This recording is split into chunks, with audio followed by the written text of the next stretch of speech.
دغه رکشې دي هغه لوګی کوي، شور کوي، غویمې کوي، هغه دې راولي انجن هر څه یې لر کړي او دا به ورته مونږ الکتریک فایدې څه دي. په دې رکشه کې به دی نه مصري لځي، نه به مبلینو لځي، نه به ګیس لځي. د دې دوه کارونه دي، چارج به یې کوي او ټیرونو ته به یې هوا اچوي. اعوذ بالله من الشیطان الرجیم، بسم الله الرحمن الرحیم. افتخار احمد مجید، امید ساتو تاسو بخیر. وخت په خطرې کې دا مهال د سوات منګورې نه تاسو ته مخاطب مجید د کوم رکشې سره چې ولاړ یو جی او کوم امیر صاحب را سره ولاړ دی، دا دوی تیار کړی، بلکې د دوی هغه جدید دور هغه کامیاب طرف ته اشاره ده. نور د دې مزید خبرې اترې خو بر دوی نه اورو، خو دا ما چې کوم ولید یا دوی زما خواله کمراله ما ولید نو لوګي ما ردی ونلید. د دې نه علاوه جی شور شرابه ما ردی ونلید. نو نور مزید هم د دوی سره دغه خبرې اترې کوو چې دا دوی څنګه دغه په کم سوچ باندې او څنګه دا آیډیا رااله او دا تیار کړو. نور د دې څه خصوصیات چې ډیره مهرباني چې د وخت راکولو او دا ذهن ته دا آیډیا څنګه راغلی. آیډیا خو مو ذهن ته داسې راغله چې موږ په خپله منګوره سوات کې پاتې کېږو او د دې ځای یو دلته کې د رکشو ډېر زیات لوګی، شور او غویما. نو دا د الکتریک ګاډي چې دي په جدید ملکونو په ټولو کې شته.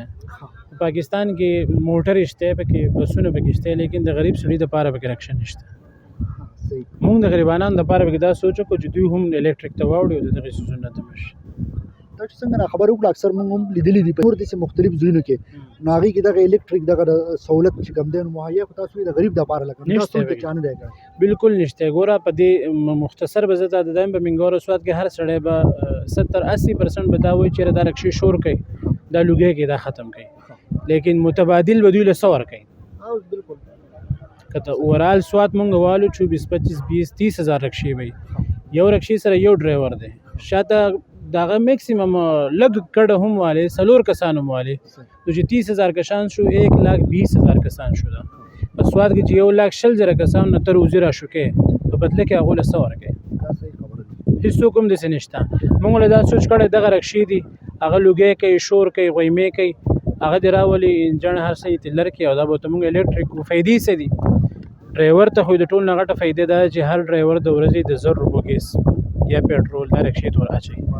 که په سوات کې 30,000 رکشې کې او دې له تاسو د ورځې د 1,000 روپو ضرب ورکوي چې د دومره ګیس استعمالوي او دا پیسې چېرته ځي؟ دا ډرایور ته دا پیسې پاتې شوې، د موبلینو پیسې ته پاتې شوې. په میاشت کې د کم سے کم یو پیره 2 مصري لځي. یو ډرایور دې موږ ته داسې وښایي ګان چې دی په میاشت کې مصري لځي. په دې رکشه کې به دی نه مصري لځي، نه به موبلینو لځي، نه به ګیس لځي. د دې دوه کارونه دي، چارج به یې کوي او ټیرونو ته به یې هوا اچوي. د دې د بیټریانې چې په دې کې لګېدلي دي د دې خارجي د چارجینګ یا وغیره د دې څه د دې کې اوس لیتیم بیټرانې دا رکشه چې ده په دې کې 350 کیلومتره پورې رینج شته. که یو سړی وایي که نه چې زه به خپله رکشه 100 کیلومتره چلوم، نو د هغه رکشه چې ده هغه په 8 یونټه چارج کېږي. که یو سړی وایي چې زه به خپله رکشه 200 کیلومتره چلوم، نو هغه به په 16 یونټ چارج کېږي. که یو سړی وایي زه 300 کیلومتره چلوم، هغه په 24 چارج کېږي. دا راته ووایي چې دا به صرف د دې سیټي دپاره یا داسې د پلین روډونو ځمکو دپاره که نه دو غره ته یا په هغه چوتو علاقو کې هم دا چلېدی شي؟ دا په پاکستان کې واحد رکشه ده. لکه عام فیکټرانې چې رکشې جوړوي که نه هغوی دا موږ جوړه کړې ده. که ډرایور یې غر ته خېږي که اسمان دی پلین کې بس دا به اخلي. په دې کې دا زمونږ فیکټري نه ده، ورکشاپ دی. مونږ ډرایور ته وایو چې ته یې کم ځای ته خېږې، مونږ ته به ټول شرایط خپل وي، د هغه په مرضۍ رکشه به جوړېږي. اوس چې مونږ کم د دې نه اخوا 9-10 ګاډي جوړو، په هغې کې 3 رکشې به داسې وي، هغه که څوک سوزکۍ به مونږ جوړوي او که رکشه جوړوي هغه به 3 ټن وزن اوچتوي. 3 ټن په موجوده ټایم کې الکتریک سوزکۍ هم نشي چوتولی.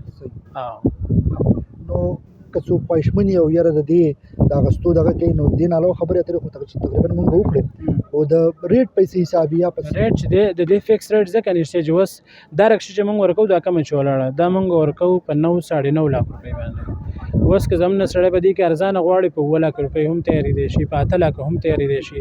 د ټول نه ښه طریقه دا چې دی د خپل ګاډی راولي، اسانه طریقه ده. د سره به خپل رکشې دا هغې رکشې به د سره کاغذونه وي چې کاغذونه او نمبر ورسره هغه دې راولي، دغه جاخې دې لر کړي، مونږ به ورته الکتریک و ده ته به نیمه په نیمه پیسې بچت شي. بل بچت یې دا دی چې عام رکشه چې دا هغه 2,000 3,000 15,000 کیلومتره هم وچلېږي، هغه ختمېږي. دا رکشه 27,000 کیلومتر مونږ چلولې ده. د دې چیکینګ هر څه شوی دی. که یو سړی دا وایي که نه چې دا د امیر صاحب نن تجربه کړې ده او رکشه یې جوړه کړله، په دې مونږ خپل 1.5 کال شاته صرف کړي دي. او دا یوازې زه نه یم چې بس ما جوړه کړې ده، په دې کې مونږ 15-16 کسان لګیا یو کار پې کوو. ټیک شو د هر کس خپل کار دی د دې چې سب پارټس ټول له بهر نه امپورټ شوی دي پاکستان بدی کې دا فلیکس لګیدل دا ټیمي لګیدل دا اشاره لګیدل نور د پاکستان بدی کې بنی آدم لګیدل نور پکې څه نشته ډیره زیاته مهرباني د وخت راکولو خو په اخر کې برته دا وای چې په حکومتي سطح کې چې تاسو سره د څه قسم تعاون وکړي شي حکومتي وخت د زمون سره دا تعاون وکړي چې د دې کم موټر کم لیتیم بیټران موږ د چاینا نه امپورټ کوو په دغه کې موږ د اساني پیدا کی نو ډیر زر به دا لوګو شور والا قصې ختم شي